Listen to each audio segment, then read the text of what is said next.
चला आता आपण अंड्याची भाजी बनवूया। आता हे अंडे घेतले, खोबरं, लसूण, आलं, कोथिंबीर आणि कांदा। आता आपण हे सगळं भाजून घेऊया, अंडे उकडून घेऊ। अशा प्रकारे आपला सगळा मसाला आता भाजून झालाय। आता आपण वाटून घेऊया। थोडे फुटाणे घातले कारण रस्सा करायचा असला तर फुटाणे डाळ काही पण घाला।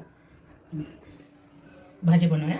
आता आपण तेल टाकले, आता हळद टाकू थोडी, आता वाटलेलं खोबरं घालूया, नंतर वाटलेला मसाला टाकू,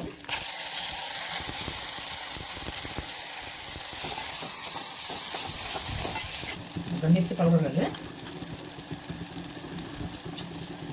मसाला टाकू, काळा मसाला घालू,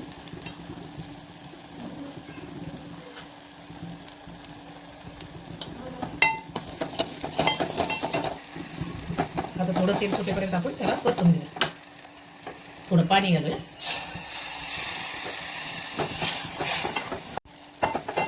आता मसाला परतून झाला। आता आपण लागण तेवढं पाणी घालूया। आता तुमच्याकडे किती माणसं आहेत त्याप्रमाणे पाणी घालायचं। आमच्याकडे 2च माणसं आहेत।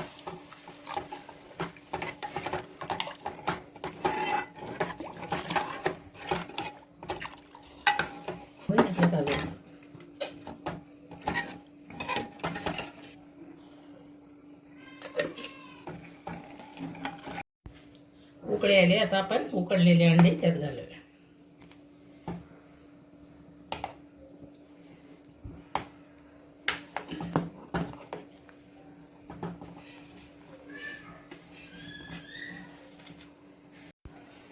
आता आपली अंड्याची भाजी तयार झाली। आता आपण खायला घेऊया।